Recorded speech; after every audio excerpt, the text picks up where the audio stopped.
Point de vue. Regard croisé sur l'actualité du jour. Parole aux auditeurs. L'actualité, qu'en pensez-vous?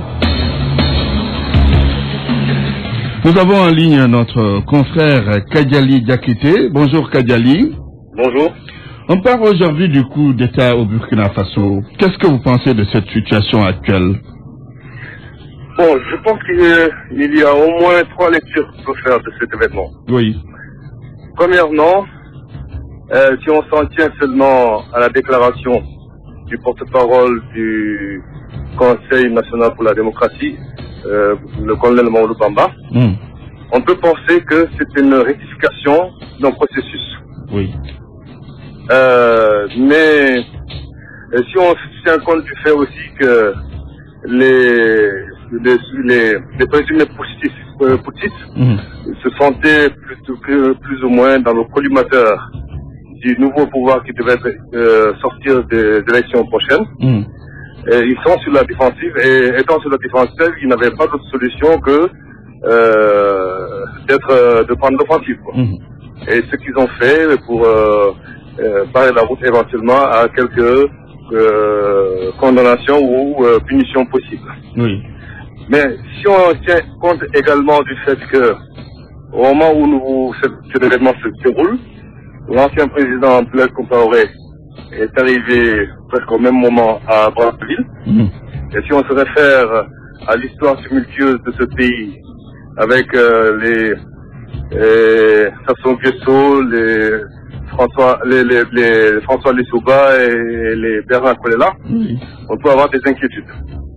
Oui. Mais toujours est-il qu'on peut dire que le Burkina Faso est plus ou moins victime de son identité. Burkina Faso, le pays, ou en tout cas la patrie des hommes intègres, il aurait fallu ajouter à l'intégrité la sagesse qui donne une plus large vue, une vue beaucoup plus profonde et plus large de la situation pour analyser et faire en sorte que tous les citoyens burkinabés se sentent dans un pays sécurisé, un pays crédible, un pays où tout le monde est en paix. Oui. Alors, est-ce qu'on ne sentait pas réellement cette situation venir avec d'anciens dignitaires du régime de Compaoré dont les candidatures ont été déclarées pas anticonstitutionnelles, mais en tout cas, on leur a dit que vous ne pouvez pas être candidat à la prochaine présidentielle. Est-ce que cela signifie que les autorités de transition ont manqué de lucidité? C'est ce que j'étais en train de vous expliquer en disant qu'il aurait fallu ajuster de la sagesse. Parce que je pense qu'en Afrique, beaucoup de gens n'ont pas appris de l'Afrique du Sud, de Mandela, avec le pays arc-en-ciel qu'il a pu faire mettre en place à sa sortie de prison. Parce que son isolement à la prison de Robben Island, les cloisons de sa prison lui ont appris la sagesse qu'en sortant, il ne fallait pas tout de suite passer à la vengeance ou à la punition, mais il fallait passer à l'union, à l'unité, au pardon, et aussi à redémarrer une nouvelle société sur de nouvelles bases beaucoup plus solides qui peuvent empêcher les travers qui ont conduit à la situation dans laquelle lui, il se trouvait en prison pendant près de 30 ans. Donc voilà un peu comment je dis, cette situation était prévisible et ça crevait l'œil. Depuis d'ailleurs les premières incursions du RSP dans les conseils des ministres jusqu'à maintenant. On peut dire que c'était un peu timide à l'époque, mais ils ont été plus ou moins revigorés peut-être par l'ambiance qui règne actuellement en Afrique, notamment avec la situation au Burundi et des événements qui se préparent également au Congo, à RD Congo et au Rwanda. Donc, d'une manière générale, pratiquement, les militaires ont toujours su tirer leur épingle du jeu, sans trop conférer, par des condamnations verbales, diplomatiques, ou peut-être, voilà. Merci, Kadiali Gassama, journaliste ancien... je suis pas Diakité. Voilà. Kadiali Diakité, ancien chef du desk international de Radio Sénégal. Moussa Diaw est en ligne. Bonjour. Bonjour. Vous êtes enseignant à l'université Gaston Berger de Saint-Louis. Vous êtes spécialiste des relations internationales. Alors, quelle lecture faites-vous, Moussa Diaw, de ce qui se passe au Burkina Faso? Ce qui se passe au Burkina Faso montre encore que les États africains ne sont pas toujours prêts à surmonter un certain nombre de difficultés liées à des processus de démocratisation. Et ça pose aussi le problème des rapports de force entre les pouvoirs militaires et les pouvoirs politiques. Là, vous avez une politisation de l'armée et un problème qui se pose au niveau de l'État burkinabé, comme d'ailleurs dans bon nombre d'États africains. Oui, politisation de l'armée réussie par l'ancien président Blaise Compaoré. Oui, il a réussi cette politisation, mais ça pose également un problème de rapport entre le pouvoir militaire et le pouvoir politique. Dans une république, dans une démocratie, l'armée est au service du politique et non l'inverse. Et cette situation-là d'incursion de l'armée depuis la période des coups d'État pose problème sur l'évolution des pays africains, sur l'instauration et la consolidation des démocraties en Afrique globalement. Et là, cette situation-là est une difficulté majeure qui risque de freiner tout le processus qui a été entamé depuis le départ de Compaoré. Oui. Et d'ailleurs, la phase, c'est la phase d'ailleurs qui devait terminer ce processus-là par la mise en place d'un régime démocratique, par des élections démocratiques et libres. Et l'incursion encore de l'armée une fois pose des difficultés, de rapports de force, de frustration quelque part, parce que c'est lié à une situation politique où les proches de président Compaoré n'ont pas été retenus par le Conseil constitutionnel qui a sanctionné leur dossier. Et donc ils n'ont pas été associés aux prochaines élections, d'ailleurs qui devaient démarrer le 11 octobre. Oui, justement, quel impact cela pourrait avoir sur le processus, même si le nouvel homme fort parle d'élections inclusives? Est-ce que ça va forcément avoir les conséquences ou des conséquences inattendues? Là, le système est bloqué, hein. Le système est bloqué. On était dans une phase qui devait se terminer par des élections libres et transparentes. Même par exemple, le Conseil constitutionnel donc a décidé de ne pas retenir le dossier de ce qui était considéré comme étant proche de Compaoré. Et là, ça pose des problèmes. Là, et ça créait donc des frustrations. Et comme ces candidats-là ont des soutiens au niveau de l'armée, ce sont leurs partenaires dans l'armée, leurs soutiens qui ont fait le coup d'État. Et ça bloque le système. Le système sera bloqué. Hein, il est déjà habitué par la situation actuelle, ce système. Oui.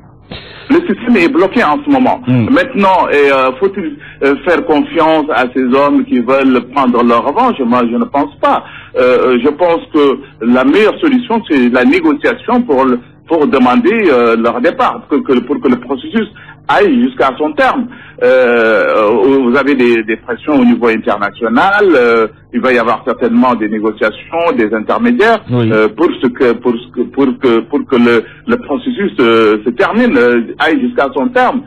Sinon, le Burkina Faso va encore sombrer dans l'instabilité politique chronique. Ce qu'on ne souhaite pas au Burkina Faso. Ce qu'on ne souhaite pas, bien sûr, on ne le souhaite pas. Mais encore une fois, cela pose le problème des armées républicaines. Parce que la démocratie nécessite donc la participation des différents acteurs, notamment des acteurs politiques, et l'armée n'a pas à se mêler du politique. C'est pas son rôle. Son rôle est la sécurité, la défense du pays quand il est menacé, c'est d'assurer la protection, la sécurité, etc.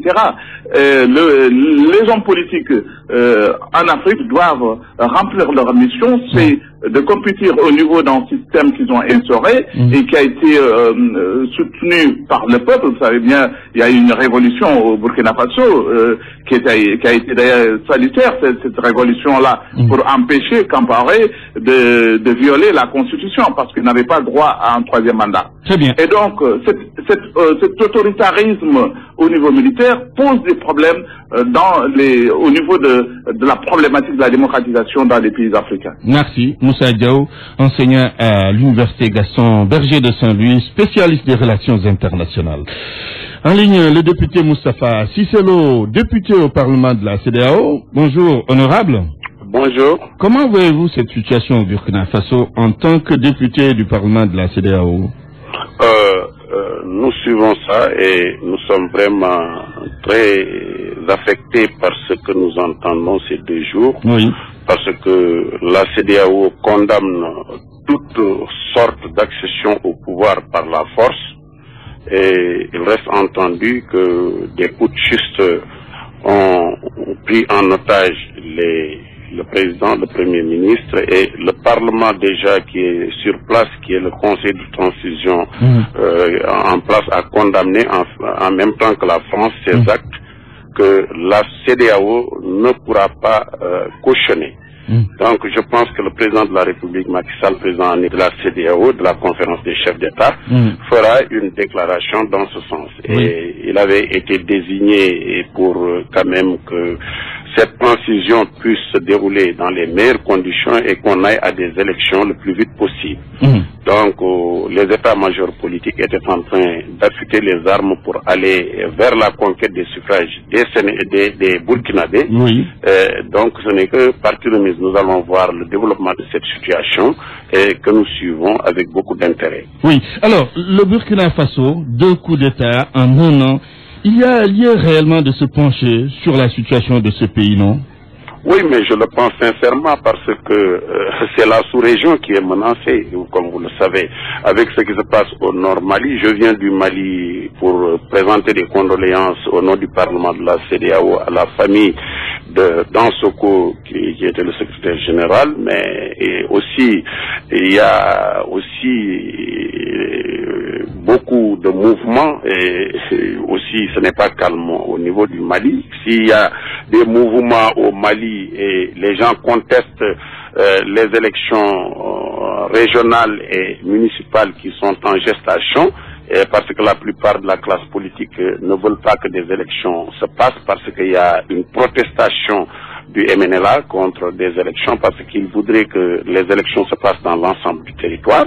Aujourd'hui, si cette situation du Burkina Faso vient renforcer des événements regrettables que nous pensions dépasser, je pense bien qu'il y a lieu quand même de s'interroger sur l'avenir du Burkina et même l'avenir de la sous-région. Merci. Moustapha Cisselo, député à l'Assemblée nationale, député au Parlement de la CEDEAO. C'est tout pour Point de vue aujourd'hui.